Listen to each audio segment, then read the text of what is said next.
옛날, 아주 먼 옛날에 호랑이가 담배를 피우고 토끼가 춤을 추던 시절보다 더 오래된 이야기가 하나 전해 내려오고 있습니다. 구름도 쉬어 넘는다는 깊고 깊은 상월짜기. 인적이라고는 찾아볼 수 없는 첩첩산 중의 골짜기마다 맑은 물이 흐르고 그 물줄기를 따라 몇 안 되는 사람들이 모여 사는 작은 마을이 하나 있었습니다.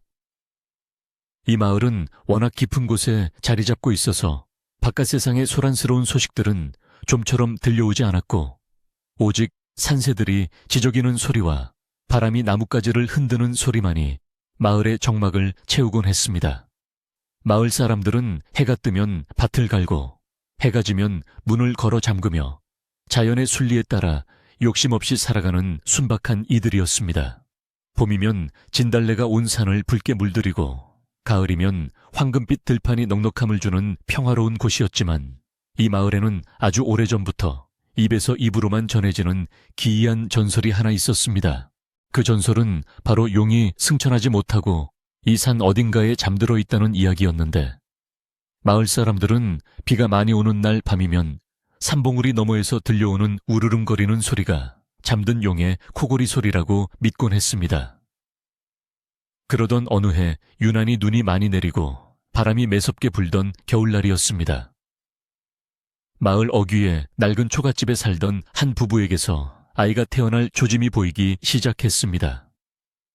부부는 결혼한 지 10년이 넘도록 스울해 자식이 없어 늘 한숨을 쉬며 살았기에 늦게 찾아온 이 아이는 그들에게 세상 무엇과도 바꿀 수 없는 축복이자 희망이었습니다. 남편은 꽁꽁 언 손을 호호 불어가며 아궁이에 불을 지폈고 아내는 산통을 참으며 땀방울을 흘리고 있었습니다. 밖에는 하얀 눈이 소리 없이 쌓여만 가는데 방 안의 공기는 긴장감과 기대감으로 팽팽하게 당겨져 있었습니다. 밤이 깊어 자정이 넘어가자 갑자기 멀쩡하던 하늘에서 마른 번개가 치더니 지붕이 날아갈 듯한 거친 바람이 불어닥치기 시작했습니다. 마을 사람들은 모두 이불을 머리 끝까지 뒤집어쓰고 두려움에 떨었지만 바로 그 순간 초가집에서는 우렁찬 아기의 울음소리가 터져 나왔습니다. 은개 하고 울려 퍼지는 아기의 목소리는 어찌나 크고 맑던지 마치 산천초목을 깨울 듯한 기세였습니다. 남편은 밖에서 들려오는 천둥 소리도 잊은 채 기쁨에 겨워 방문을 벌컥 열고 들어갔습니다. 방 안에는 산파 역할을 해주던 옆집 할머니가 갓 태어난 아기를 씻기고 있었는데 웬일인지 할머니의 표정이 기쁨보다는 경악과 공포로 물들어 있었습니다. 남편은 의아해하며 다가가 아들입니까 딸입니까 하고 물었지만 할머니는 대답 대신 떨리는 손가락으로 아기의 등 뒤를 가리킬 뿐이었습니다. 남편이 등잔부를 가까이 대고 아기의 등을 들여다본 순간 그는 그만 다리에 힘이 풀려 주저앉고 말았습니다. 갓 태어난 뽀얀 아기의 등 한가운데에는 붉은색의 거대한 점이 있었는데 그것은 단순한 점이 아니라 마치 살아있는 용이 꿈틀거리는 듯한 형상을 하고 있었습니다. 용의 머리는 아기의 어깨 쪽을 향해 포효하는 듯 했고 꼬리는 허리 아래까지 길게 이어져 있었습니다. 더군다나 아기가 숨을 쉴 때마다 그 붉은 용 문양 역시 덩달아 붉게 달아오르며 움직이는 것처럼 보였으니 이는 보통 사람의 눈으로 보기에는 너무나 기이하고 두려운 광경이었습니다. 산파 할머니는 이것은 사람이 아니다. 산신령이 노하셔서 괴물을 보낸 것이다. 라고 중얼거리며 뒷걸음질 쳤습니다. 당시 시골 마을에서는 남들과 조금만 다르게 태어나도 불길한 징조라 여겨 꺼리는 풍습이 있었는데 하물며 등 뒤에 용을 업고 태어난 아이는 재앙을 몰고 올 요물로 취급받기 십상이었습니다. 부부는 10년을 기다려 얻은 귀한 자식이었지만 눈앞에 선명한 붉은 용의 형상을 보자 덜컥 겁이 났습니다. 아내는 갓 낳은 아이를 품에 안지도 못한 채 이불 속에서 흐느껴 울었고 남편은 머리를 감싸쥐고 방구석에 웅크리고 앉아 긴 한숨만 내쉬었습니다. 이 아이를 어찌하면 좋단 말이오. 마을 사람들이 알게 되면 우리 가족은 물론이고 마을 전체가 화를 입을 것이라고 손가락질할 것이 분명하오. 남편의 목소리는 절망으로 가득 차 있었습니다. 밖에서는 여전히 바람이 문풍지를 세차게 흔들고 있었고 그 소리는 마치 아이를 내놓으라고 윽박지르는 산짐승의 울음소리처럼 들렸습니다. 다음 날 아침 소문은 꼬리에 꼬리를 물고 마을 전체에 퍼져나갔습니다. 산파 할머니가 입을 다물겠다고 약속했음에도 불구하고 사람들의 귀에는 이미 용의 저주를 받은 아이가 태어났다는 이야기가 들어가 있었습니다. 마을 사람들은 부부의 집 앞을 지나갈 때마다 수군거리며 침을 뱉거나 힐끔거리며 경멸의 눈초리를 보냈습니다. 심지어 마을의 촌장은 부부를 찾아와 그 아이를 마을에 두면 우환이 끊이지 않을 걸세. 자네들도 알지 않는가? 옛말에 짐승의 표식을 달고 나온 아이는 부모를 잡아먹고 마을을 불태운다고 했네. 라며 은근한 협박을 가했습니다. 부부는 방문을 걸어 잠그고 아이를 들여다보았지만 아이는 그저 천진난만하게 눈을 깜빡일 뿐이었습니다. 하지만 그 순진한 눈망울 아래 감추어진 등 뒤에 붉은 용은 시간이 지날수록 더욱 선명해지는 것만 같았습니다. 결국 부부는 피를 토하는 심정으로 끔찍한 결정을 내리게 되었습니다. 아이를 살려두었다가는 자신들뿐만 아니라 마을 전체가 위험해질 것이라는 촌장의 말과 사람들의 따가운 시선을 견뎌낼 재간이 없었던 것입니다. 여보, 우리가 이 아이를 죽일 수는 없으니 차라리 물에 띄워보내 운명에 맡깁시다. 하늘이 살릴 목숨이면 살 것이고 그렇지 않다면 우리의 인연이 여기까지인 게지요. 남편이 눈물을 머금고 말하자 아내는 아이의 작은 손을 꼭 잡고 하염없이 눈물만 흘렸습니다. 그날 밤 달조차 구름에 가려 칠흑같이 어두운 밤이 찾아오자 남편은 헛간에서 튼튼한 나무 바구니 하나를 꺼내왔습니다. 그리고는 소미불을 두텁게 깔고 아이가 춥지 않도록 꼼꼼하게 감쌌습니다. 아내는 아이에게 마지막으로 젖을 물린 뒤 자신이 시집올 때 가져왔던 고운 비단 베네 쪼고리를 입혔습니다.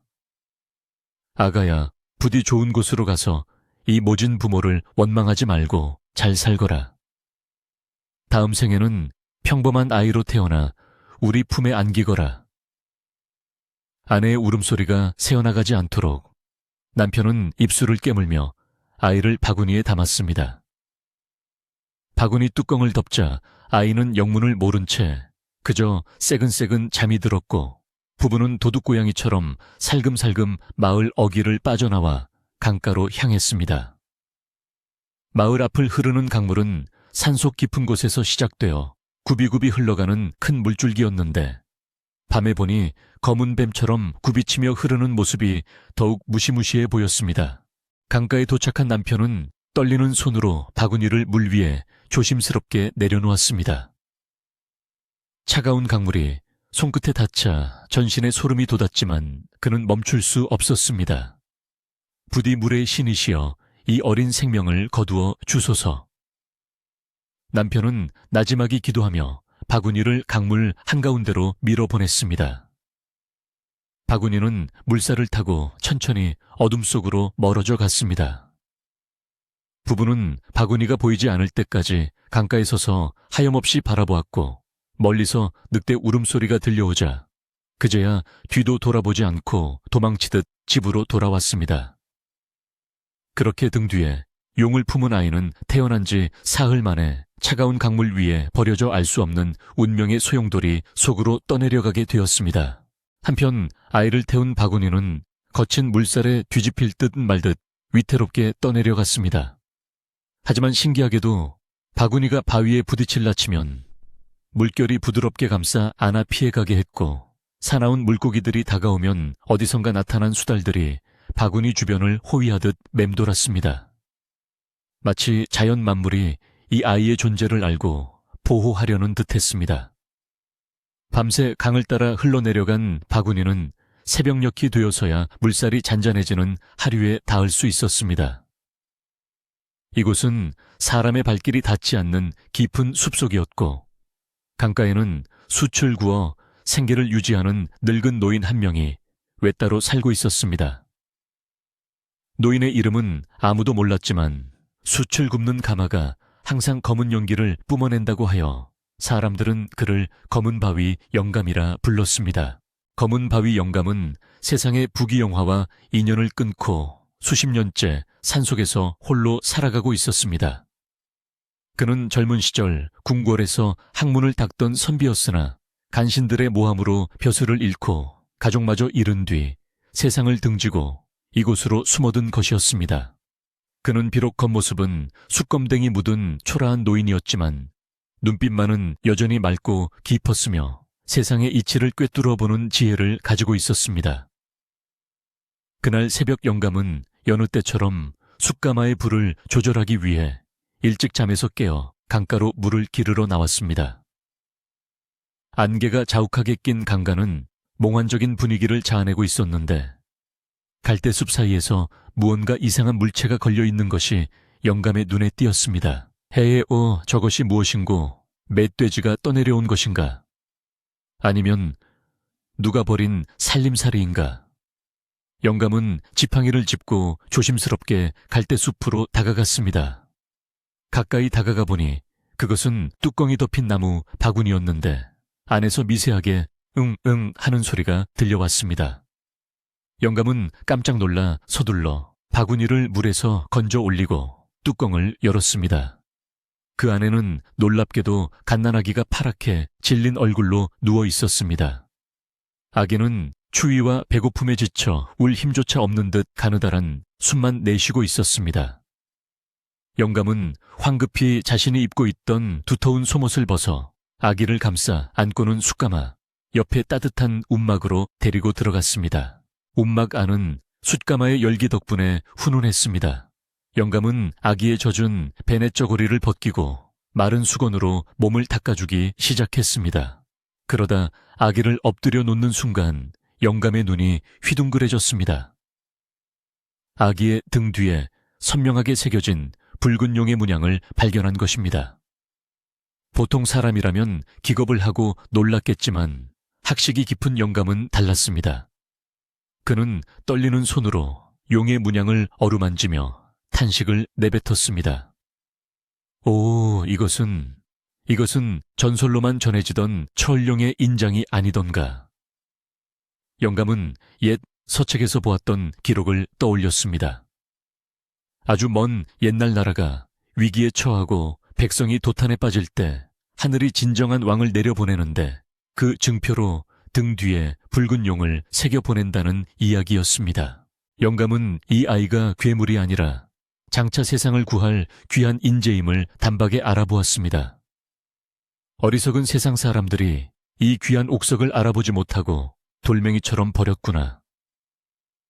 영감은 혀를 차며 안타까워했지만 한편으로는 이것이 하늘이 자신에게 준 마지막 소명이라 생각했습니다. 그는 서둘러 사냥의 젖을자와 따뜻하게 든 뒤 숟가락으로 떠서 아기의 입에 넣어주었습니다. 따뜻한 젖이 들어가자 아기는 비로소 핏기가 돌기 시작했고 굳게 감겨있던 눈을 떠서 영감을 빤히 쳐다보았습니다. 그 눈동자는 갓 태어난 아기라고는 믿기지 않을 만큼 깊고 고요하여 영감은 저도 모르게 옷깃을 여미며 경건한 마음을 갖게 되었습니다. 영감은 아기를 품에 안고 밖으로 나와 떠오르는 아침 해를 바라보았습니다. 산봉우리 너머로 붉은 태양이 솟아오르자 아기의 등 뒤에 있는 용 문양도 햇살을 받아 더욱 영롱하게 빛나는 듯 했습니다. 내 이름은 그림자가 없다는 뜻의 무영우잉이라 하자꾸나. 세상의 어두운 그림자를 걷어내고 빛이 되라는 뜻이다. 그리고 네가 힘을 기를 때까지는 이 숲이 너의 집이고 내가 너의 아비가 되어주마. 영감은 아기에게 조용히 속삭였습니다. 바람이 불어와 나무집들이 사그락거리는 소리가 마치 숲 전체가 새로운 주인의 등장을 환영하며 박수를 보내는 것 같았습니다. 영감은 무용을 안고 다시 움막으로 들어갔고 그렇게 버려진 아이와 세상을 등진 노인의 기묘한 동거가 시작되었습니다. 세월은 유수와 같이 흘러 어느덧 봄이 가고 여름이 오기를 여러 번 반복했습니다. 무영은 영감의 지극한 정성 속에서 무럭무럭 자라났습니다. 영감은 무영에게 글을 가르치고 산을 타는 법을 가르치고 자연의 소리를 듣는 법을 가르쳤습니다. 하지만 무엇보다 엄하게 가르친 것은 바로 등 뒤를 절대 남에게 보이지 말라는 것이었습니다. 무영아, 명심하거라. 내 등 뒤에 있는 것은 하늘이 준 선물이지만 준비되지 않은 자들에게는 두려움의 대상일 뿐이다. 네가 스스로를 지킬 힘이 생길 때까지는 그 누구에게도 네 등을 보여서는 안 된다. 어린 무영은 영감의 깊은 뜻을 다 이해하지는 못했지만 영감의 눈빛이 너무나 진지했기에 고개를 끄덕이며 약속했습니다. 산속 생활은 녹록지 않았지만 무영에게는 더할 나위 없는 배움터였습니다. 그는 다람쥐보다 빠르게 나무를 탔고 곰보다 힘이 셌으며 밤눈이 밝아 올빼미처럼 어둠 속을 꿰뚫어 보았습니다. 영감은 무영이 자라는 모습을 보며 때로는 흐뭇해하고 때로는 걱정했습니다. 아이의 기골이 장대하고 총명함이 남달라 숨겨두기가 점점 어려워질 것임을 예감했기 때문입니다. 어느 날 밤 영감은 잠든 무영의 머리맡에 앉아 오래된 붓을 들어 낡은 종이에 무언가를 적어 내려갔습니다. 그것은 먼 훗날 무영이 자신의 운명을 마주하게 될 때를 대비한 비망록이었습니다. 쑥 굽는 가마의 붉은 불빛이 두 사람의 그림자를 길게 들이우며 깊은 산속의 밤은 그렇게 조용히 깊어만 갔습니다. 세월은 쏜살같이 흘러 강물에 띄워 보내줬던 갓난아기는 어느새 훤칠한 키와 떡 벌어진 어깨를 지닌 18살의 건장한 청년으로 성장했습니다. 숯 굽는 노인의 지극정성 어린 보살핌과 깊은 산속의 맑은 정기를 먹고 자란 덕분에 무영은 그 누구보다도 강인한 체력과 날랜 몸놀림을 가지게 되었습니다.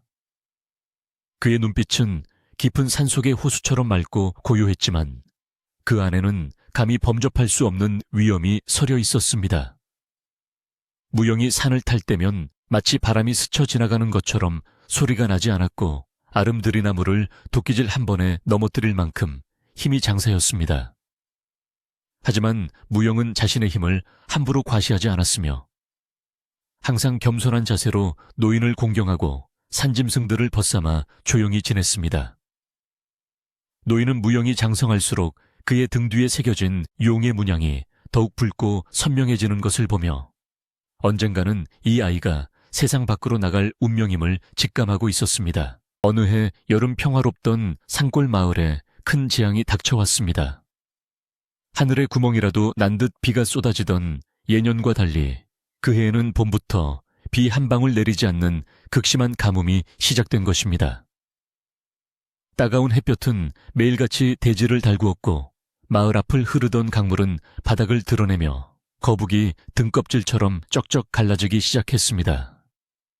논과 밭의 곡식들은 누렇게 타들어가 고개를 숙였고 마을의 우물마저 말라붙어 사람들은 마실 물조차 구하기 힘든 지경에 이르렀습니다.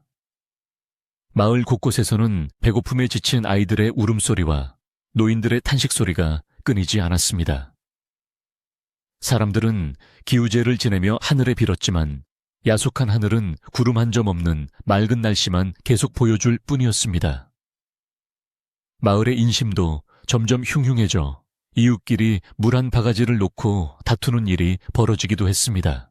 깊은 산속에 살던 무영도 마을의 심상치 않은 분위기를 감지했습니다. 산 위에서 내려다본 마을은 생기를 잃고 회색빛 흙먼지만 날리고 있었기 때문입니다. 무영은 숯을 팔러 간 노인을 기다리며 산 중턱 바위에 앉아 마을을 내려다보곤 했는데 바람결에 실려오는 사람들의 고통 섞인 신음이 그의 가슴을 아프게 했습니다. 비록 자신은 산속에서 자라 세상 물정을 잘 몰랐지만 타고난 선한 심성은 남의 고통을 외면하지 못하게 만들었습니다. 아버님, 저 아래 마을 사람들이 물이 없어 죽어간다고 합니다. 제가 가서 도울 방법이 없을까요? 계곡 깊은 곳에 바위를 깨면 물길을 돌릴 수 있을 것 같습니다. 숯을 팔고 돌아온 노인에게 무영이 조심스럽게 물었습니다. 하지만 노인은 단호하게 고개를 저으며 무영의 말을 막았습니다. 무영과 내 말을 명심해라. 영시해라. 너는 절대 저 아래 세상 일에 관여해서는 안 된다. 사람들은 자신들이 이해할 수 없는 힘을 두려워하고 두려움은 곧 증오로 바뀐단다. 네가 선한 마음으로 돕는다 해도 네 등 뒤에 용을 보는 순간 그들은 너를 괴물로 몰아쓸 것이다. 노인의 목소리는 엄격했지만 그 속에는 무영을 향한 깊은 걱정과 사랑이 담겨 있었습니다. 노인은 과거에 겪었던 인간 세상의 비정함을 누구보다 잘 알고 있었기에 무영이 상처 입는 것을 원치 않았던 것입니다. 무영은 노인의 말에 대꾸하지 못하고 고개를 숙였지만 타들어가는 마을의 풍경이 머릿속에서 떠나지 않아 밤잠을 설치기 일쑤였습니다. 그는 밤마다 뒤척이며 자신의 힘이 누군가에게 도움이 될 수 있는데도 숨어 있어야만 하는 현실에 대해 깊은 고민에 빠졌습니다. 결국 무영은 노인 몰래 밤에만 마을을 돕기로 결심했습니다. 달빛조차 희미한 금은밤 무영은 모두가 잠든 시각을 틈타 소리 없이 산을 내려갔습니다. 마을 어귀에 도착한 무영은 말라버린 공동 우물 앞으로 다가갔습니다. 우물은 이미 바닥이 드러나 있었고 두레박은 먼지만 뒤집어 쓴 채 뒹굴고 있었습니다. 무영은 주변을 살핀 뒤 우물 바닥으로 뛰어내려 맨손으로 딱딱하게 굳은 흙을 파내기 시작했습니다. 보통 사람이라면 괭이로도 파기 힘든 단단한 땅이었지만 무영의 손길이 닿자 흙은 마치 두부처럼 부서져 나갔습니다. 그는 쉼없이 땅을 파고 들어갔고 마침내 깊은 곳에서 막혀있던 수맥을 건드리는데 성공했습니다. 콸콸콸 시원한 물줄기가 솟구쳐 오르자 무영은 환한 미소를 지으며 재빨리 우물을 빠져나와 다시 산으로 사라졌습니다. 다음 날 아침 물을 기르러 나온 마을 아낙네들은 자신의 눈을 의심했습니다. 분명 어제까지만 해도 말라 비틀어져 있던 우물에 맑은 물이 가득 차 있었기 때문입니다. 이게 무슨 조아람 산신령님이 도우셨나봐 아낙네들의 외침에 마을 사람들이 우물가로 모여들었고 기적처럼 솟아난 물을 보며 환호성을 질렀습니다. 사람들은 서로 얼싸안고 기뻐하며 밤새 누군가 다녀간 흔적은 없는지 살폈지만 무영이 워낙 감쪽같이 이 일을 처리한 탓에 아무런 흔적도 찾을 수 없었습니다. 그날 이후로 마을에는 밤마다 산신령이 내려와 마을을 돕는다는 소문이 퍼지기 시작했습니다. 사람들은 우물가의 떡과 과일을 놓아두며 감사의 기도를 올렸고 절망에 빠졌던 마을에는 다시 희망의 기운이 감돌기 시작했습니다. 하지만 이런 기적을 달갑지 않게 여기는 사람이 한 명 있었으니 바로 마을의 촌장이었습니다. 그는 마을에서 가장 많은 땅을 가진 부자였는데 가뭄을 핑계로 가난한 소작농들에게 높은 이자로 곡식을 빌려주고 이속을 챙기고 있었습니다. 그런데 갑자기 우물에 물이 차오르고 마을 사람들의 걱정이 줄어들자 자신의 곳간이 덜 채워질까봐 심사가 뒤틀린 것이었습니다. 촌장은 우물가에 모인 사람들을 해치고 나아가 짐짓 근엄한 표정으로 말했습니다. 이것은 산신령의 조화가 아니라 누군가의 장난일 수도 있어. 물이 갑자기 솟아난 것은 집안이 약해졌다는 증거일 수 있으니 함부로 마시지 말고 내가 검사할 때까지 기다리시오. 촌장은 사람들의 불안 심리를 이용해 우물을 통제하려 들었습니다. 무영은 사람들의 기뻐하는 모습을 멀리서 지켜보며 보람을 느꼈고 그 후로도 밤마다 몰래 마을로 내려와 무너진 돌담을 쌓아주거나 밭에 물길을 터주는 등 선행을 이어갔습니다. 그가 다녀간 자리에는 항상 큼지막한 바위가 옮겨져 있거나 아름드리 나무가 다리가 되어 가을에 놓여 있는 등 보통 사람의 힘으로는 불가능한 일들이 벌어져 있었습니다. 마을 사람들은 더욱더 산신령의 존재를 믿게 되었지만 촌장은 의심의 눈초리를 거두지 않았습니다. 그는 밤에 몰래 하인들을 시켜 마을 곳곳을 감시하게 했지만 무영은 바람처럼 빠르고 그림자처럼 은밀하게 움직였기에 번번이 촌장의 감시망을 피해갈 수 있었습니다. 촌장은 정체를 알 수 없는 존재에 대해 막연한 두려움과 함께 그 힘을 자신의 것으로 만들고 싶다는 탐욕을 동시에 품게 되었습니다. 그러던 어느 날 숯 굽는 노인이 무영의 신발에 묻은 진흙을 발견하게 되었습니다. 산속의 흙과는 다른 마을 논바닥에 찐득한 진흙이었습니다. 노인은 무영을 조용히 불렀습니다. 무영아, 네가 기어이 밤마다 마을에 내려가는 것이냐? 노인의 목소리는 평소보다 낮고 무거웠습니다. 무영은 깜짝 놀라 변명하려 했지만 노인의 꿰뚫어 보는 듯한 눈빛 앞에서 거짓말을 할 수는 없었습니다. 죄송합니다, 아버님. 하지만 사람들이 고통받는 것을 보고만 있을 수 없었습니다. 저는 그저 제가 가진 힘으로 조금 도왔을 뿐입니다. 무영은 무릎을 꿇고 솔직하게 털어놓았습니다.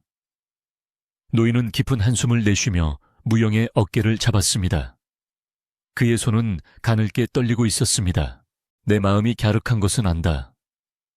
허나 세상 일이라는 것이 선한 의도만으로 흘러가지는 않는 법이다. 꼬리가 길면 잡히는 법이고 남들과 다른 힘은 시기와 질투의 대상이 되기 마련이다. 특히 지금 마을의 촌장은 욕심이 많고 의심이 많은 자다. 만약 그가 내 정체를 알게 된다면 너는 물론이고 우리 둘 다 무사하지 못할 게다. 노인은 무영에게 세상의 이면을 가르쳐주며 간곡히 타일렀습니다. 무영은 노인의 걱정 어린 말에 다시는 내려가지 않겠다고 약속했지만 마음 한구석에는 여전히 마을 사람들에 대한 연민과 자신의 힘을 올바르게 쓰고 싶다는 열망이 남아 있었습니다. 노인은 그런 무영의 눈빛을 읽고 더욱 불안감을 느꼈습니다. 가뭄은 조금 수그러들었지만 여전히 비는 충분히 내리지 않았습니다. 촌장은 마을 사람들에게 세금을 걷는다는 명목으로 곡식을 빼앗다시피 가져갔고 이에 반발하는 사람들을 관에 고발하겠다며 으름장을 놓았습니다. 마을의 분위기는 다시 험악해졌고 사람들은 밤마다 나타나던 산신령이 촌장을 혼내주기를 바라는 지경에 이르렀습니다. 이런 사람들의 원성은 촌장의 귀에도 들어갔고 촌장은 자신의 권위가 흔들리는 것을 참을 수 없었습니다. 그는 읍내에 있는 관에 연락하여 마을에 수상한 도적대가 출몰하여 민심을 어지럽히고 있다는 거짓 보고를 올렸습니다. 관에서는 곧 조사를 위해 포졸들을 파견하겠다는 전가를 보내왔습니다. 어느 날 밤 무영은 잠자리에 누웠으나 잠이 오지 않았습니다. 낮에 산에서 내려다본 마을 광경 때문이었습니다. 촌장의 하인들이 늙은 과부의 집에서 마지막 남은 쌀자루를 빼앗아가는 것을 목격했기 때문입니다. 과부의 통곡 소리가 산을 타고 올라와 무영의 귓가에 맴돌았습니다. 아버님과의 약속을 지켜야 하지만 저런 불의를 보고도 참는 것이 과연 옳은 일일까? 무영은 고뇌에 빠졌습니다. 결국 그는 자리에서 벌떡 일어났습니다. 이번 한 번만 더 돕고 그 다음부터는 절대 내려가지 않겠다고 스스로 다짐하며 검은 옷으로 갈아입었습니다. 무영은 얼굴을 검은 천으로 가리고 소리 없이 방문을 열고 나갔습니다. 달빛이 구름 뒤로 숨어 더욱 어두운 밤이었습니다. 무영은 바람을 가르며 마을로 내려갔습니다. 그의 목표는 촌장의 곡간이었습니다. 그는 촌장이 부당하게 빼앗은 곡식들을 다시 가난한 사람들의 집 앞에 가져다 놓을 생각이었습니다. 촌장의 집은 높은 담장으로 둘러싸여 있었고 문 앞에는 건장한 사내들이 몽둥이를 들고 지키고 있었습니다. 하지만 무영에게 그 정도 담장은 아무것도 아니었습니다. 그는 가볍게 도약하여 담장을 훌쩍 뛰어넘었고 지붕 위를 고양이처럼 소리 없이 걸어 곡간으로 향했습니다. 곡간 문은 커다란 자물쇠로 잠겨 있었지만 무영이 손에 힘을 주어 비틀자 툭 하고 끊어져 버렸습니다.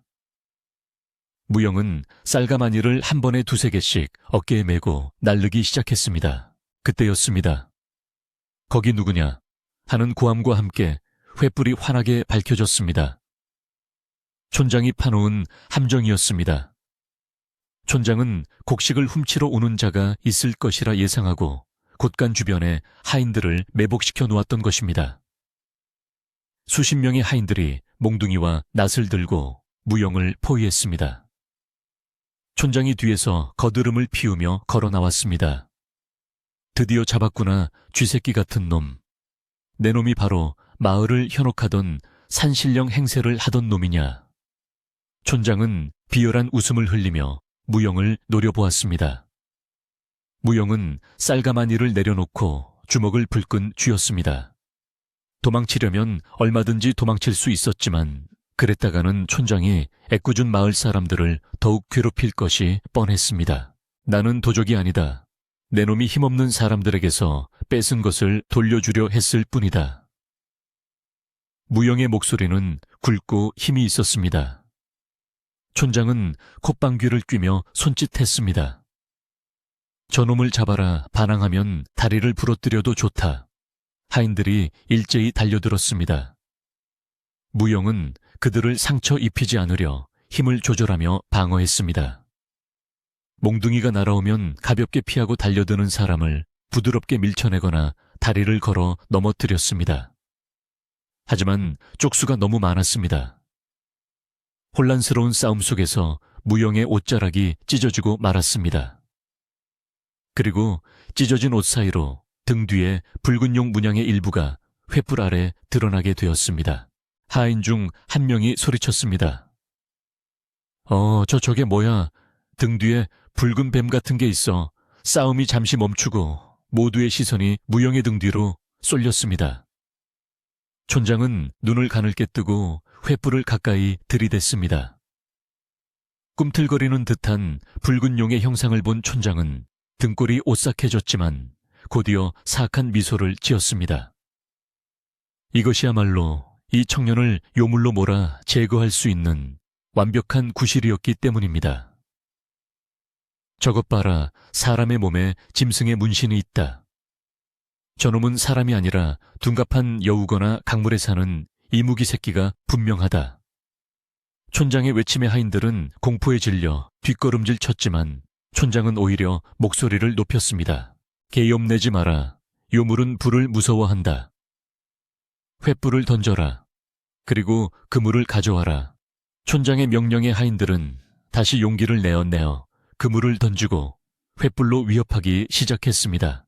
무용은 자신의 비밀이 드러났다는 사실에 당황하여 순간적으로 빈틈을 보이고 말았습니다. 그물에 발이 걸려 중심을 잃은 사이 여러 명이 달려들어 무용을 짓눌렀습니다. 무용은 힘으로 쳐낼 수 있었지만 등 뒤에 용이 드러난 이상 더 큰 오해를 사지 않기 위해 저항을 멈추었습니다. 포박당한 무용을 보며 촌장은 승리의 미소를 지었습니다. 날이 밝는 대로 관에 넘길 것이다. 마을에 요물이 나타났다고 알려라. 같은 시각 산속의 움막에서 잠을 설치던 숯 굽는 노인은 불길한 예감에 휩싸였습니다. 까마귀가 밤중에 울어대고 숯가마의 불이 이유 없이 꺼지는 등 흉흉한 징조가 계속되었기 때문입니다. 노인은 무용의 빈자리를 확인하고는 가슴을 쳤습니다. 기어이 사단이 났구나. 내 이럴 줄 알았는데. 노인은 주저앉아 탄식할 시간도 아까웠습니다. 그는 장롱 깊숙한 곳에 숨겨두었던 낡은 괴짝을 꺼냈습니다. 그 안에는 무용을 처음 발견했을 때 입고 있던 비단 베네쩌고리와 노인이 평생을 간직해온 낡은 서찰 한 통, 그리고 왕실의 문양이 새겨진 옥패가 들어있었습니다. 노인은 이것들을 품에 안고 비틀거리는 걸음으로 산을 내려가기 시작했습니다.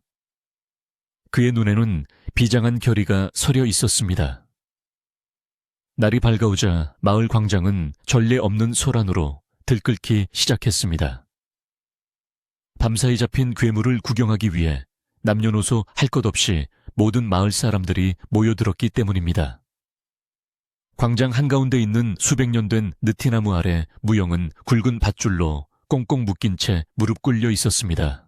그의 상체는 옷이 찢겨 거의 드러나 있었고 등 뒤에 있는 붉은 용 문양은 아침 햇살을 받아 마치 살아서 꿈틀거리는 듯 붉은 빛을 내뿜고 있었습니다.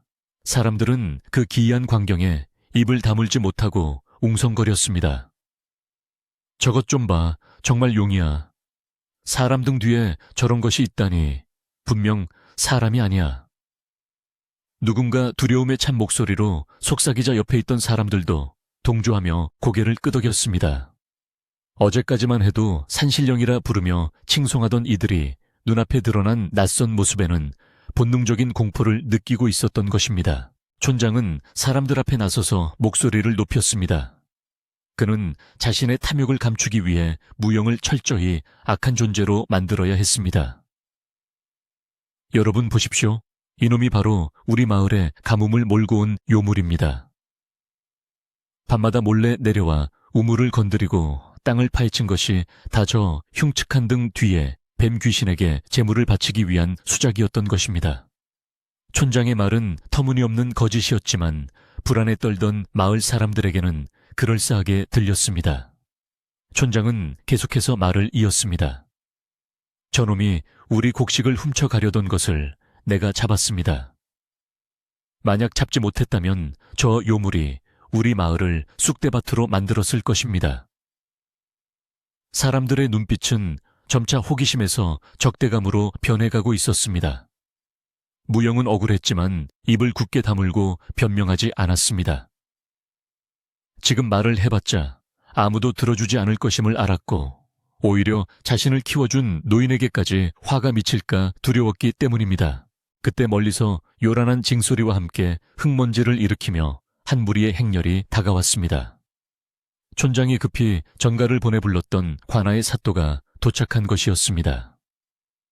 사또는 가마 위에서 거만한 자세로 부채질을 하며 내렸습니다.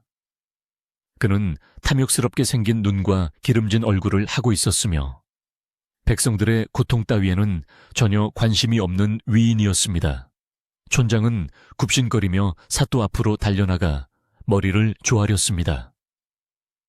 사또 날이 오시느라 고생 많으셨습니다. 제가 말씀드린 그 흉악한 요물을 잡아 대령해 놓았습니다. 사또는 귀찮다는 듯 손을 휘저으며 무영 쪽으로 다가갔습니다. 화려한 비단옷을 입은 사또와 흙투성이가 된 채 묶여있는 무영의 모습은 극명한 대조를 이루었습니다. 사또는 무영의 얼굴을 훑어보고는 비웃음을 흘렸습니다. 이 녀석이 요물이라고 그저 힘 좀 쓰게 생긴 촌놈 아니냐. 하지만 사또가 무영의 등 뒤로 돌아가 용 문양을 확인하는 순간 그의 눈빛이 탐욕으로 번들거렸습니다. 사또는 속으로 쾌재를 불렀습니다. 이것은 예사로운 문신이 아니다. 조정에 영모의 무리가 나타났다고 보고하거나 아니면 희귀한 구경거리를 잡았다고 상부에 바치면 큰 상을 받을 수 있겠구나. 사또에게 무영은 그저 자신의 출세와 부를 채워줄 도구로밖에 보이지 않았습니다. 그는 짐짓 엄한 표정을 지으며 소리쳤습니다. 내 이놈 내 등 뒤에 있는 그 흉한 그림은 무엇이냐? 내 놈이 흑마술을 부려 마을의 기운을 빨아먹고 있다는 것이 사실이냐? 사또의 호통에 마을 사람들은 숨을 죽였습니다. 무영은 고개를 들어 사또를 똑바로 쳐다보았습니다. 그의 눈빛에는 한 점의 두려움도 없었습니다. 저는 요술을 부린 적이 없습니다. 그저 목마른 이들에게 물을 주고 배고픈 이들에게 쌀을 나누려 했을 뿐입니다. 무영의 당당한 태도에 사또는 기분이 상했습니다. 감히 천한 죄인이 관원 앞에서 눈을 똑바로 뜨고 말대꾸를 한다고 생각했기 때문입니다. 저놈이 아직도 정신을 못 차렸구나. 여봐라. 저놈을 형틀에 묶고 주리를 틀어라. 내 놈이 무슨 수작을 부리려 했는지 실토할 때까지 뼈를 부러뜨려 주마. 사또의 명령이 떨어지자 포졸들이 달려들어 무영을 형틀에 묶었습니다. 굵은 나무로 만든 주리틀이 무영의 다리 사이에 끼워졌습니다. 마을 사람들 중 일부 특히 무영에게 은밀히 도움을 받았던 사람들은 안타까움에 발을 동동 구르며 눈물을 훔쳤지만 서슬퍼런 사또와 촌장의 기세에 눌려 감히 나서지 못했습니다. 분위기는 점점 험악해졌고 팽팽한 긴장감이 광장을 감돌았습니다. 그 시각 숯 굽는 노인은 거친 숨을 몰아쉬며 산길을 내려오고 있었습니다. 젊은 시절에는 날다람쥐처럼 산을 탔던 그였지만 세월의 무게와 노쇠한 육체는 그의 발목을 자꾸만 잡았습니다. 며칠을 굶은 듯한 허기짐과 타들어가는 목마름이 그를 괴롭혔지만 노인은 잠시도 쉴 수 없었습니다. 품 안에 안은 낡은 괴짝이 마치 청은망은처럼 무겁게 느껴졌지만 그 안에는 무영의 목숨을 구할 유일한 단서가 들어있었기에 결코 놓을 수 없었습니다. 조금만 더 버텨다오, 무영아. 이 아비가 가고 있다. 노인은 넘어지면 다시 일어나고 가시덤불의 옷이 찢겨도 아랑곳하지 않은 채 오직 마을을 향해 달리고 또 달렸습니다. 다시 마을 광장 포졸들이 무영의 다리를 비틀기 시작했습니다. 으윽. 무영의 입에서 낮은 신음이 터져 나왔습니다. 뼈가 으스러지는 듯한 고통이 전신을 강타했지만 그는 비명을 지르지 않으려 입술을 깨물었습니다. 입술에서 피가 흐르자 등 뒤에 용문양이 더욱 붉게 달아오르는 듯했습니다. 이를 지켜보던 사또는 혀를 찼습니다. 독한 놈이로구나. 더 세게 틀어라. 내 놈이 언제까지 버티나 보자. 촌장은 옆에서 부채질을 하며 사또의 비위를 맞추고 있었습니다. 그렇습니다, 나리. 저놈은 껍질을 벗겨도 시원찮을 놈입니다. 아주 본때를 보여주어야 합니다. 고통 속에서도 무영은 흐릿해지는 의식을 붙잡으며 생각했습니다. 이대로 죽는 것은 두렵지 않다. 다만 아버님을 다시 뵙지 못하고 나의 뿌리를 알지 못한 채 요물로 기억되는 것이 원통할 뿐이다. 그때 하늘에서 심상치 않은 조짐이 나타나기 시작했습니다. 맑았던 하늘에 갑자기 먹구름이 몰려오더니 대낮임에도 불구하고 사방이 어둑어둑해졌습니다. 바람이 거세게 불어 광장의 깃발이 찢어질 듯 펄럭였고 나무들이 미친 듯이 흔들렸습니다. 마치 무영의 고통에 하늘이 분노하여 응답하는 것 같았습니다. 사람들은 갑작스러운 날씨 변화에 웅성거리며 하늘을 쳐다보았습니다. 비가 오려나 아니면 정말 저 청년이 용의 아들이라 하늘이 노한 것인가. 불안감이 군중 사이로 빠르게 퍼져나갔습니다. 사또도 흠칫 놀라 하늘을 올려다보았지만 애써 태연한 척 소리쳤습니다. 날씨 따위에 현혹되지 마라. 어서 저놈의 자백을 받아내라. 고통은 극에 달해 무영의 정신이 아득해질 무렵 군중들 사이에서 작은 소동이 일어났습니다. 잠깐! 멈추시오. 그 형벌을 당장 멈추시오. 쉰 목소리지만 쩌렁쩌렁하게 울리는 외침이 들려왔습니다. 사람들의 시선이 일제히 소리가 난 쪽으로 쏠렸습니다. 그곳에는 머리가 하얗게 센 노인 한 명이 땀과 흙범벅이 된 채 서 있었습니다. 바로 숯 굽는 노인이었습니다. 그는 비틀거리는 걸음으로 포졸들을 밀치고 광장 안으로 들어왔습니다. 촌장이 눈을 부라리며 소리쳤습니다. 저 늙은이는 또 뭐야? 저놈과 한패거리인 숫쟁이 영감이 아닌가, 여봐라. 저 영감도 당장 잡아 묶어라. 포졸들이 노인을 잡으려 다가오자 노인은 품에 안고 있던 괴짝을 높이 들어 올리며 사자후를 토했습니다. 물러거라. 감히 이 물건이 무엇인지 알고 손을 대느냐. 노인의 눈빛은 평소의 온화함은 온데간데 없고 마치 장군과 같은 위엄이 서려 있었습니다. 그 기세에 눌려 포졸들은 주춤하며 뒷걸음질 쳤습니다. 노인은 숨을 고르며 사또를 똑바로 응시했습니다. 사또, 당신이 진정 나라의 녹을 먹는 관리라면 눈앞에 보이는 껍데기에 현혹되지 말고 진실을 보아야 할 것이오. 저 아이는 요물이 아니오. 사또는 노인의 당당한 태도에 당황하면서도 호기심을 느꼈습니다. 꾀죄죄한 행색과 달리 노인의 말투에는 범접할 수 없는 품위가 있었기 때문입니다. 내 이놈 그 괴짝에 무엇이 들었기에 그리 큰 소리냐. 만약 별것 아니라면 내 놈의 목을 칠 것이다. 노인은 떨리는 손으로 괴짝을 조심스럽게 내려놓고 뚜껑을 열었습니다. 그 안에는 세월의 흔적이 묻어나는 비단, 베네 쪼고리와 옥으로 만든 파에, 그리고 누렇게 바랜 두루마리가 들어있었습니다. 노인은 먼저 옥패를 꺼내 사또에게 내밀었습니다. 옥패에는 구름 속을 노니는 용의 문양과 함께 왕실, 왕시이라는 글자가 선명하게 새겨져 있었습니다. 사또의 눈이 휘둥그레졌습니다. 그것은 일반 백성은 감히 소지할 수 없는 왕족의 신분을 증명하는 징표였기 때문입니다. 이것은 사또는 말을 잇지 못하고 옥패를 받아 들었습니다. 묵직한 옥패의 감촉과 정교한 조각은 결코 위조할 수 없는 진품임을 말해주고 있었습니다. 광장에 모인 사람들은 숨을 죽이고 이 상황을 지켜보았습니다. 그 아이 무영은 18년 전 궁중의 암투 속에 억울하게 버려진 왕손이요. 등 뒤의 붉은 점은 저주가 아니라 왕실의 적통임을 상징하는 천룡의 인장이란 말이요. 노인의 목소리가 광장에 울려 퍼지자 사람들은 경악을 금치 못했습니다. 요물인 줄 알았던 청년이 왕의 자손이라니 믿기 힘든 반전이었습니다. 촌장은 얼굴이 사색이 되어 부정하려 들었습니다. 거짓말이다. 저 늙은이가 어디서 훔친 물건을 가지고 와서 사기를 치는 것이다. 저런 산속 숫쟁이가 왕손을 키웠다니 말도 안 된다. 촌장은 필사적으로 소리쳤지만 그의 목소리에는 이미 두려움이 섞여 있었습니다.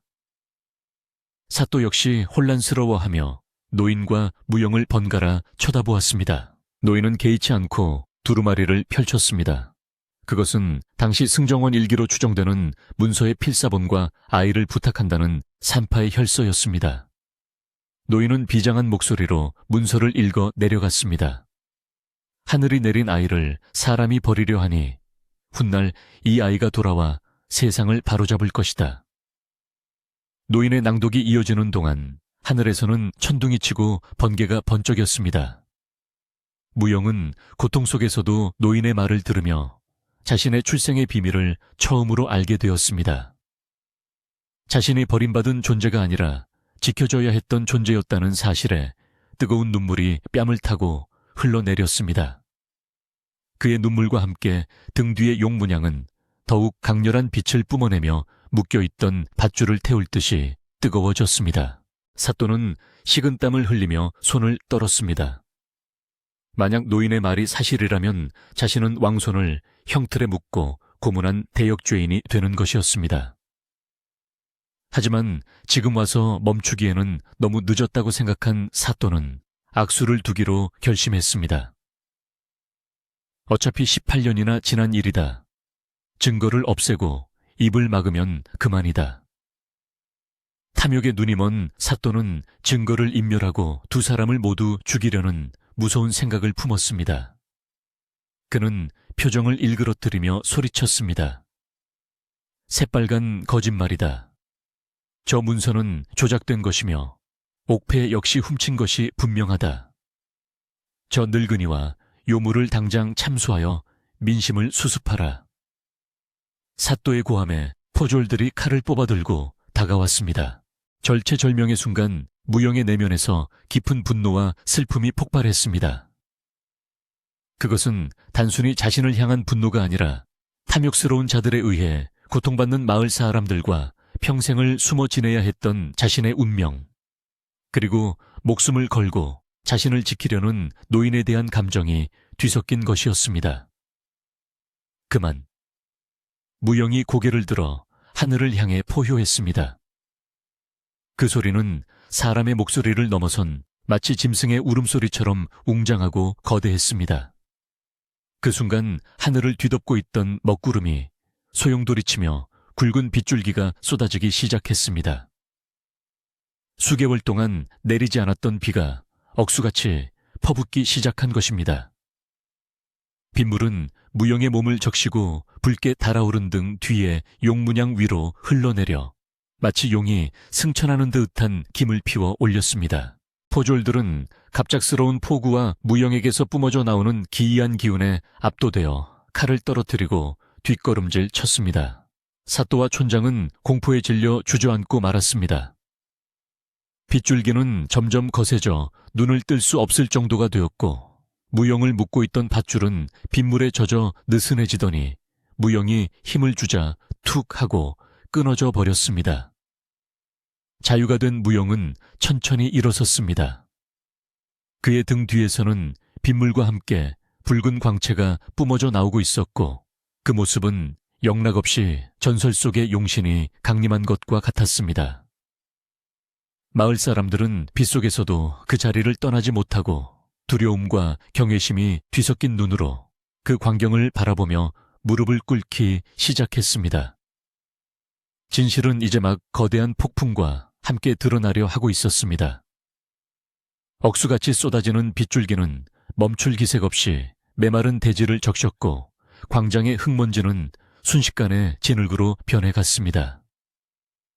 무영이 끊어진 밧줄을 바닥에 떨구고 천천히 발을 내디딜 때마다 사람들은 모세의 기적처럼 양옆으로 갈라지며 길을 터주었습니다. 그의 등 뒤에서 붉게 타오르던 용의 문양은 빗물에 젖어 더욱 신비로운 광채를 발산하고 있었고 그 모습은 감히 범접할 수 없는 왕의 위엄 그 자체였습니다. 사또는 덜덜 떨리는 다리를 주체하지 못하고 뒷걸음질 치다 진흙탕에 엉덩방아를 찍고 말았습니다. 화려했던 비단옷은 흙탕물에 젖어 볼품없이 구겨졌고 머리에 쓰고 있던 관모마저 벗겨져 뒹굴었습니다. 무영은 사또에게 바로 다가가지 않고 먼저 빗속에 쓰러져 있는 숯 굽는 노인에게 다가가 그를 부축해 일으켜 세웠습니다. 아버님, 괜찮으십니까? 무영의 목소리는 방금 전에 사자후와 달리 한없이 부드럽고 따뜻했습니다. 노인은 감격에 겨워 무영의 손을 꼭 잡으며 고개를 끄덕였습니다. 무영이 노인을 안전한 처마 밑으로 모신 후 다시 몸을 돌려 사또와 촌장을 향해 걸어갔습니다. 그의 발걸음은 느렸지만 그 무게감은 천냥 빚을 진 사람의 마음처럼 무겁게 압박해 왔습니다. 사또는 쥐어짜는 듯한 목소리로 포졸들에게 소리쳤습니다. 뭐뭐 하고 있느냐. 저놈을 당장 배라니까 내 명령이 들리지 않느냐. 하지만 포졸들은 이미 전의를 상실한 상태였습니다. 하늘이 내린 비와 무영의 기세에 압도된 그들은 칼을 칼집에 꽂고 고개를 숙였습니다. 대자연의 분노와 명백한 진실 앞에서 인간의 얄팍한 권력은 아무런 힘을 쓰지 못했습니다. 무영은 사또 앞에 우뚝 섰습니다. 그는 주먹을 휘두르는 대신 차갑고 침착한 목소리로 꾸짖었습니다. 당신이 진정 백성을 다스리는 관리라면 하늘의 뜻을 두려워하고 백성의 아픔을 살폈어야 했다. 가뭄에 고통받는 이들의 쌀을 빼앗고 진실을 덮으려 한 죄는 결코 가볍지 않다. 옆에 있던 촌장은 무영의 눈을 마주치지 못하고 바닥에 엎드려 살려달라고 빌기 시작했습니다. 아이고, 죽을 죄를 지었습니다. 저는 그저 사또나리가 시키는 대로 했을 뿐입니다. 제발 목숨만은 살려주십시오. 비굴하게 변명하는 촌장의 모습에 마을 사람들은 혀를 찼습니다.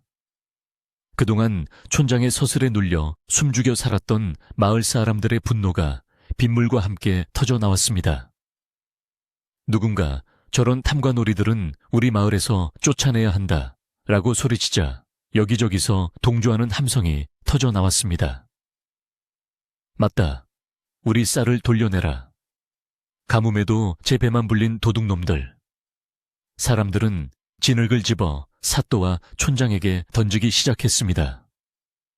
돌멩이가 아닌 진흙이었지만 그것은 그 어떤 무기보다도 매섭고 치욕적인 민심의 매질이었습니다. 사또는 얼굴에 진흙을 뒤집어 쓴 채 허둥지둥 자리에서 일어났습니다. 그는 더 이상 거만한 관리가 아니라 성난 군중 속에 고립된 초라한 노인일 뿐이었습니다. 사또는 이 이놈들 내가 돌아가면 가만두지 않겠다 라고 끝까지 허세를 부렸지만 포졸들마저 그를 외면하고 등을 돌렸습니다. 무영은 조용히 손을 들어 사람들을 진정시켰습니다. 그만하십시오. 더 이상 손을 더럽힐 필요 없습니다. 하늘이 이미 비를 내려 옳고 그름을 가렸으니 저들은 스스로의 죄업을 안고 떠나게 하십시오. 무영의 말에는 거역할 수 없는 힘이 실려 있었고 흥분했던 마을 사람들은 거짓말처럼 조용해졌습니다. 무영은 사또와 촌장을 향해 마을 밖을 가리키며 낮게 으르렁거렸습니다. 당장 이 마을을 떠나시오. 그리고 다시는 이 땅에 발을 붙이지 마시오. 만약 다시 나타난다면 그때는 하늘의 용서가 없을 것이오. 사또와 촌장은 쥐구멍이라도 찾고 싶은 심정으로 신발도 제대로 신지 못한 채 흙탕물을 튀기며 마을 어귀를 향해 도망쳤습니다. 그들의 뒷모습은 폐잔병보다 더 비참해 보였습니다. 그들이 시야에서 사라지자 마을 광장에는 묘한 정적이 흘렀습니다. 빗줄기는 점차 가늘어져 보슬비로 바뀌었고 먹구름 사이로 한 줄기 햇살이 비치기 시작했습니다. 마을 사람들은 서로의 얼굴을 쳐다보며 어색해했습니다. 자신들이 괴물이라며 손가락질하고 죽이려 했던 청년이 사실은 자신들을 구원해준 은인이자 고귀한 왕손이었다는 사실에 부끄러움과 미안함이 밀려왔기 때문입니다. 아무도 선뜻 나서지 못하고 있을 때 마을에서 가장 나이가 많은 할머니가 지팡이를 짚고 나와 무영 앞에 무릎을 꿇었습니다. 왕손님, 이 늙은이와 우리 마을 사람들이 눈이 멀어 귀한 분을 알아보지 못하고 큰 죄를 지었습니다. 부디 너그러운 마음으로 용서해 주십시오. 할머니의 눈에서 회한의 눈물이 흘러내렸습니다. 그러자 다른 마을 사람들도 하나둘씩 무릎을 꿇고 고개를 조아렸습니다. 잘못했습니다. 용서해 주십시오. 여기저기서 사죄의 목소리가 울려 퍼졌습니다. 무영은 황급히 할머니를 일으켰으며 부드럽게 미소 지었습니다. 일어나십시오. 어르신들께서 무릎을 꿇으실 이유가 없습니다. 두려움 때문에 눈이 가려진 것은 여러분의 잘못이 아닙니다. 이제 비가 와서 가뭄이 끝났으니 그것으로 족합니다. 무영의 겸손하고 자애로운 태도에 사람들은 더욱 감동하여 눈시울을 붉혔습니다. 무영은 사람들에게 둘러싸여 칭송을 받는 대신 묵묵히 찢어진 옷을 여미고 숯 굽는 노인에게 돌아갔습니다. 노인은 젖은 옷을 입고 떨고 있었지만 표정만은 세상을 다 가진 듯 행복해 보였습니다. 무영은 노인을 업었습니다. 아버님 집으로 가시지요. 따뜻한 불을 쬐셔야겠습니다. 무영이 노인을 업고 걸음을 옮기려 하자 마을 사람들이 길을 막아섰습니다. 이번에는 적대감이 아니라 붙잡고 싶은 간절함 때문이었습니다. 그냥 가시면 안 됩니다. 저희가 대접할 수 있게 해주십시오. 이대로 보내드리면 저희 마음이 편치 않습니다. 마을 아낙네들이 나서서 무영의 소매를 잡았습니다. 촌장이 도망간 지금 마을의 곳간문은 활짝 열려 있었고 사람들은 그동안 숨겨두었던 마음의 빗장도 함께 열고 싶어 했습니다. 무영은 난처한 듯 노인을 바라보았고 노인은 허허 웃으며 무영의 등에서 내려왔습니다. 그래 무영아, 이분들의 성의를 무시하는 것도 예의가 아니다. 그리고 나도 시장기가 도는구나. 노인의 허락이 떨어지자 마을은 순식간에 잔치 분위기로 바뀌었습니다. 비록 화려한 음식은 없었지만 사람들의 마음이 담긴 준비가 시작되었습니다. 남자들은 촌장의 곳간에서 쌀과 보리를 꺼내어 가마솥에 앉혔고 여자들은 텃밭에서 갓 돋아난 채소들을 뜯어와 씻었습니다. 아이들은 비가 그친 웅덩이에서 첨벙거리며 뛰어놀았고 어른들은 젖은 옷을 말리기 위해 광장 한가운데에 큰 모닥불을 피웠습니다. 타닥타닥 타오르는 장작 소리와 구수한 밥 냄새가 비 내린 뒤에 맑은 공기와 어우러져 마을을 포근하게 감싸 안았습니다. 무영은 모닥불 개 앉아 사람들과 어울렸습니다. 조금 전까지만 해도 두려움의 대상이었던 그의 등은 이제 든든한 보호막처럼 여겨졌습니다. 마을 청년 하나가 쭈뼛거리며 다가와 물었습니다. 정말로 용을 보셨습니까? 등 뒤에 있는 거 말입니다. 무영은 빙그레 웃으며 대답했습니다. 용은 내 등에 있는 것이 아니라 비를 기다리던 여러분의 간절한 마음속에 있었던 것이 아닐까요? 무영의 재치 있는 대답에 주변 사람들이 와르르 웃음을 터뜨렸습니다. 그 웃음소리는 그동안 쌓였던 오해와 불신의 벽을 허무는 가장 강력한 주문이었습니다. 무영은 더 이상 숨어 지내는 이방인이 아니었습니다. 그는 마을의 일원이자 모두가 기댈 수 있는 큰 나무와 같은 존재가 되어가고 있었습니다. 해가 뉘엿뉘엿 넘어가고 서쪽 하늘이 붉게 물들 무렵 드디어 큰 가마솥에서 하얀 김이 모락모락 피어올랐습니다. 촌장이 독차지했던 곡식으로 지은 하얀 쌀밥과 아낙네들이 정성껏 끓인 된장국, 그리고 막밭에서 따온 풋고추와 된장이 차려졌습니다. 소박하지만 그 어떤 진수성찬보다 귀한 밥상이었습니다.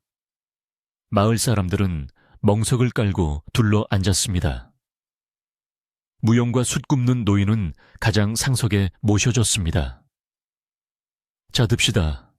이 귀한 비와 귀한 손님을 주신 하늘에 감사하며. 마을 어르신의 선창에 모두가 숟가락을 들었습니다. 따뜻한 국물이 목을 타고 넘어가자 얼어붙었던 몸과 마음이 사르르 녹아내리는 듯했습니다. 밥을 먹는 사람들의 얼굴에는 오랜 가뭄과 갈등 끝에 찾아온 평화가 가득했습니다. 식사가 무르익어갈 즈음 노인은 조용히 숟가락을 내려놓고 무영을 바라보았습니다. 모닥불 불빛에 비친 무영의 얼굴은 늠름하고 듬직했습니다. 무영아, 이제 너의 자리를 찾아갈 때가 되었다. 이 마을에서의 인연은 소중하지만 너에게는 더 큰 세상이 기다리고 있단다. 노인의 말에 주변이 조용해졌습니다. 마을 사람들은 숟가락질을 멈추고 귀를 기울였습니다. 무영은 노인의 손을 잡으며 말했습니다. 아버님, 저는 왕궁의 화려한 자리보다 아버님과 함께 숯을 굽던 그 산이 더 좋습니다. 하지만 무영은 잠시 말을 멈추고 마을 사람들을 둘러보았습니다. 그들의 눈망울에는 무영에 대한 기대와 아쉬움이 교차하고 있었습니다. 하지만 제가 해야 할 일이 있다면 피하지 않겠습니다. 그것이 저를 살려주신 하늘과 아버님의 뜻이라면 말입니다. 그날 밤 마을은 늦도록 불을 밝히고 이야기꽃을 피웠습니다. 무영이 산속에서 겪었던 멧돼지와의 무용담 노인이 젊은 시절 겪었던 한양 이야기, 그리고 마을 사람들이 가뭄 동안 겪었던 고생담들이 두서없이 오갔습니다. 이야기 도중 누군가가 가져온 탁주 한 사발이 돌면서 분위기는 더욱 무르익었습니다. 비 온 뒤에 밤 공기는 차가웠지만 모닥불과 사람들의 온기로 인해 광장은 훈훈했습니다.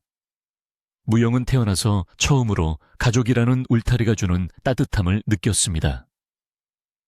그것은 차가운 강물에 버려졌던 기억도 깊은 산속에서의 외로움도 모두 씻어내주는 치유의 시간이었습니다.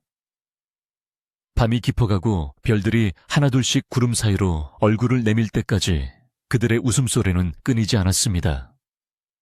폭풍우가 휩쓸고 지나간 뒤 찾아온 마을의 아침은 세상이 처음 열린 날처럼 눈부시게 맑고 투명했습니다.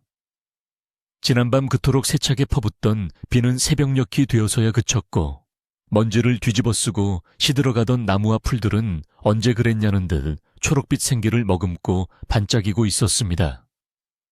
마을 앞을 흐르는 가을은 오랜만에 맑은 물소리를 내며 힘차게 흘러내려갔고 처마 밑에 맺힌 빗방울이 톡톡 떨어지는 소리는 마치 아침을 깨우는 맑은 풍경 소리처럼 들려왔습니다. 마을 사람들은 하나둘 잠자리에서 일어나 방문을 열고 밖으로 나왔습니다. 눈앞에 펼쳐진 풍경은 그야말로 기적과도 같았습니다. 갈라졌던 논바닥은 촉촉하게 젖어 있었고 말라 죽어가던 작물들은 빗물을 머금고 다시 고개를 쳐들고 있었습니다. 공기 중에는 비 냄새와 흙 냄새, 그리고 풀 냄새가 섞인 싱그러운 향기가 가득하여 숨을 깊게 들이마시는 것만으로도 가슴속 묵은 체증이 씻겨 내려가는 듯했습니다. 무영우는 누구보다 일찍 일어나 마을을 둘러보고 있었습니다. 그는 자신이 왕손이라는 사실이 밝혀졌음에도 불구하고 여전히 걷어붙인 소매와 흙 묻은 바지 차림으로 마을의 무너진 담벼락을 보수하고 있었습니다. 마을 사람들이 황송하여 어쩔 줄 몰라 하며 다가왔습니다. 아이고 왕손님, 어찌 귀한 몸으로 이런 험한 일을 하십니까? 이리 주십시오. 저희가 하겠습니다. 촌장의 횡포와 가뭄에 시달려 뼈만 앙상한 노인이 농기구를 뺏으려 하자 무영은 부드럽게 손을 저으며 웃어 보였습니다. 어르신, 저는 아직 왕이 아닙니다. 그리고 왕이라 한들 백성의 집이 무너진 것을 보고 뒷짐만 지고 있어서야 되겠습니까? 이 담장은 제가 쌓을 테니 어르신은 가서 따뜻한 국이라도 한 그릇 더 드십시오. 무영의 손놀림은 여전히 능숙하고 힘찼습니다. 무거운 돌을 번쩍 들어 올려 제자리에 딱 맞게 끼워 넣는 그의 모습에서 사람들은 전설 속의 용이 아니라 듬직한 이웃 청년의 모습을 보았습니다. 그날 하루 마을은 활기가 넘쳤습니다. 어제까지만 해도 절망과 불신으로 가득 찼던 곳이라고는 믿기지 않을 정도로 사람들의 표정은 밝았습니다. 무영이 솔선수범하여 일을 시작하자 마을의 젊은 장정들도 덩달아 팔을 걷어붙이고 나섰습니다. 그들은 비바람에 날아간 지붕을 엮고 토사가 밀려온 마당을 쓸어내며 끊어진 길을 다시 이었습니다. 함께 땀 흘려 일하는 동안 사람들 마음속에 남아있던 서먹함과 두려움은 완전히 사라졌습니다. 이제 무영의 등 뒤에 있는 붉은 점은 더 이상 요물의 표식이 아니라 마을을 지켜주는 수호신의 징표처럼 여겨졌습니다. 아이들은 일하는 무영의 곁을 맴돌며 용형님, 장사형님 하고 부르며 따랐고 무영은 땀을 닦으며 아이들에게 빙그레 웃어주곤 했습니다. 그 평범하고 따스한 풍경이야말로 무영이 진정으로 꿈꾸던 세상의 모습이었습니다. 숯 굽는 노인은 마을 어귀의 정자나무 아래 앉아 그 모습을 흐뭇하게 바라보고 있었습니다. 그의 곁에는 촌장이 버리고 간 비단 방석 대신 거친 멍석이 깔려 있었지만 노인의 표정은 그 어느 때보다 편안해 보였습니다. 노인은 알고 있었습니다. 이제 곧 무영을 떠나보내야 할 시간이 다가오고 있다는 것을 말입니다. 무영이 지닌 천룡의 인장이 세상에 드러난 이상 그는 더 이상 산속에 숫쟁이 아들로만 살 수는 없었습니다. 나라의 기틀이 흔들리고 탐관오리가 판치는 이 난세에 하늘이 무영을 내려보낸 뜻이 분명히 있을 것이기 때문입니다. 노인은 품속에서 낡은 쌈지를 꺼내 만지작거렸습니다. 그 안에는 무영이 어릴 때 처음 깎아주었던 나무 호루라기가 들어있었습니다. 녀석 참으로 잘 자라주었구나.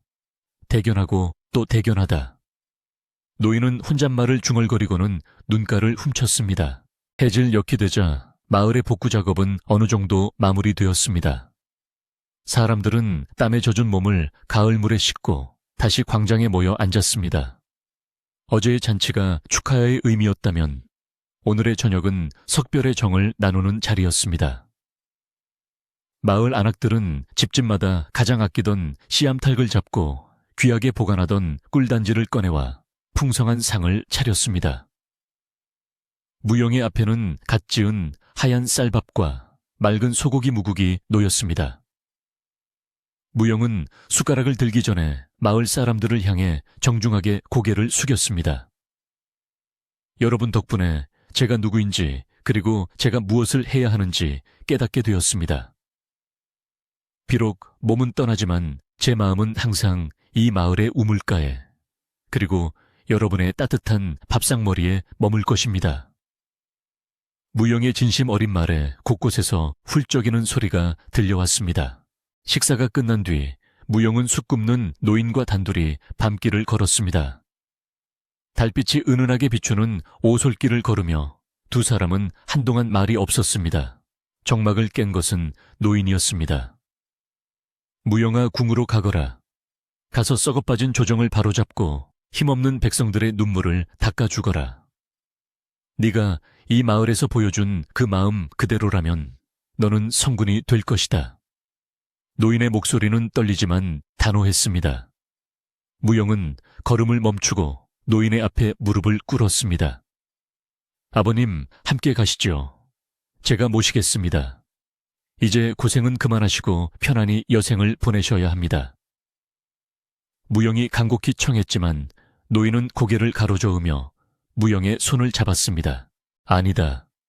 나는 흙에서 와서 흙과 함께 사는 숫쟁이다. 화려한 궁궐은 내게 맞지 않는다. 그리고 누군가는 이곳에 남아서 네가 돌아올 때 쉴 수 있는 그늘을 지켜야 하지 않겠느냐. 나는 다시 산으로 돌아가 숯을 구울 것이다. 가마의 불을 지키며 너를 위해 매일 새벽 정화수를 떠놓고 빌어주마.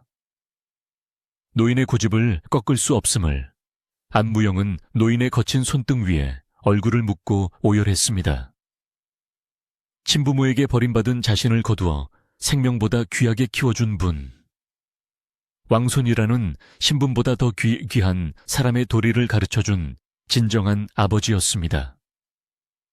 노인은 우는 무영의 등을 토닥이며 어릴 적 그랬던 것처럼 자장가 같은 목소리로 달래주었습니다.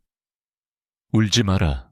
대장부가 뜻을 품고 세상에 나아가는데 눈물은 짐이 될 뿐이다. 등 뒤의 용이 부끄럽지 않게 당당히 걸어가거라. 다음 날 아침 마을 어귀에는 무영을 배웅하려는 사람들로 인산인해를 이루었습니다. 사또가 도망치고 며칠 뒤 소문을 들은 인근 고을의 양심 있는 관리들이 무영을 모시기 위해 가마를 가지고 도착해 있었습니다. 하지만 무영은 화려한 가마 타기를 거절했습니다. 내 두 다리가 멀쩡한데 가마가 무슨 소용입니까? 백성들의 땅을 내 발로 밟으며 가겠습니다. 무영은 집신을 단단히 동여매고 보찜 하나만 달랑맨 채 길을 나섰습니다. 그의 등 뒤에는 더 이상 옷으로 가리지 않아도 될, 그러나 굳이 과시하지도 않는 용의 기운이 서려 있었습니다. 마을 사람들은 무영이 고개 너머로 사라질 때까지 손을 흔들며 배웅했습니다. 부디 몸 성히 가십시오. 저희는 잊지 않겠습니다. 사람들의 함성이 메아리가 되어 산자락을 타고 퍼져나갔습니다. 무영이 떠난 뒤 마을은 다시 예전의 고요함을 되찾았습니다. 하지만 그 고요함은 예전의 무기력하고 불안한 침묵과는 달랐습니다. 촌장이 쫓겨난 자리에는 마을 사람들이 선출한 덕망 있는 어르신이 자리를 잡았고, 촌장의 굿간은 마을 공동의 창고가 되어 어려운 일이 있을 때마다 서로 돕는 데 쓰였습니다. 무영이 파놓은 우물은 마르지 않는 샘이 되어 아무리 가뭄이 들어도 항상 맑은 물이 콸콸 솟아났습니다. 사람들은 그 우물을 용정 롱징이라 부르며 신성하게 여겼습니다. 숯 굽는 노인은 다시 깊은 산속 움막으로 돌아갔지만 마을 사람들은 수시로 산을 오르며 노인에게 먹을거리를 전하고 안부를 물었습니다. 노인은 가끔 마을로 내려와 아이들에게 무영의 이야기를 들려주곤 했습니다. 그때 호랑이보다 더 무서운 사또놈이 엉덩방아를 찧었는데 말이야. 노인의 이야기 소리에 아이들의 까르르 웃는 소리가 밤하늘의 별처럼 쏟아지곤 했습니다. 계절이 바뀌어 다시 가을이 찾아왔습니다. 황금빛 들판은 풍년이 들어 고개를 숙인 벼 이삭들로 출렁거렸습니다. 무영이 떠나고 몇 년 후 한양에서는 새로운 왕이 등극하여 선정을 베풀고 있다는 소식이 바람결에 들려왔습니다. 세금을 감면하고 억울한 죄인들을 풀어주며 백성을 하늘처럼 섬기는 왕이 나타났다는 소문이었습니다. 마을 사람들은 그 왕의 이름을 듣지 않아도 누구인지 알 수 있었습니다. 그들이 겪었던 그 비, 오는 날의 기적과 따뜻했던 저녁 식사의 온기가 그 증거였습니다.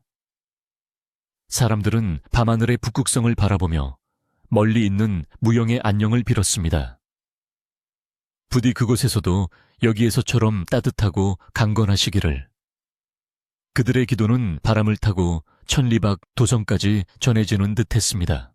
어느 날 밤 숲 굽는 노인은 가마 앞에서 불꽃을 바라보다가 문득 인기척을 느꼈습니다.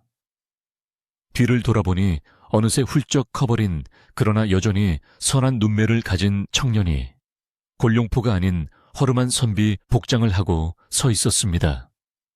아버님, 저 왔습니다. 환청인가 싶어 눈을 비비는 노인에게 청년은 다가와 깊은 절을 올렸습니다. 꿈이 아니었습니다. 무영이 잠시 나라시를 잊고 고향과도 같은 이곳의 흙냄새와 아버지의 온기를 찾아 몰래 다녀간 것입니다. 두 사람은 말없이 서로를 끌어안았습니다. 숯가마의 붉은 불빛이 두 사람의 그림자를 하나로 길게 만들어 주었습니다. 그날 밤 노인의 움막에서는 밤새도록 도란도란 이야기 소리가 끊이지 않았고 밖에서는 풀벌레들이 그들의 재회를 축하하듯 찌르르 찌르르 노래를 불렀습니다. 이제 이야기는 끝을 맺으려 합니다. 등 뒤에 용을 품고 태어났으나 버림받았던 아이는 사랑으로 길러져 다시 세상을 품는 큰 나무가 되었습니다. 그가 남긴 사랑과 용기는 마을 사람들의 가슴속에 영원히 꺼지지 않는 등불이 되어 남았습니다. 세상이 아무리 험하고 힘들어도 서로를 믿고 아끼는 마음만 있다면 척박한 땅에서도 맑은 샘물이 솟아나고 마른 하늘에서도 단비가 내린다는 것을 그들은 배웠기 때문입니다. 오늘 밤 당신이 잠든 머리맡에도 무영이 남기고 간 따뜻한 기운이 머물기를 바랍니다. 창밖에는 바람이 자고 달빛은 고요히 당신의 꿈길을 비추고 있습니다. 모든 걱정과 근심은 저 흘러가는 강물에 띄워보내고 이제는 편안히 눈을 감으셔도 좋습니다.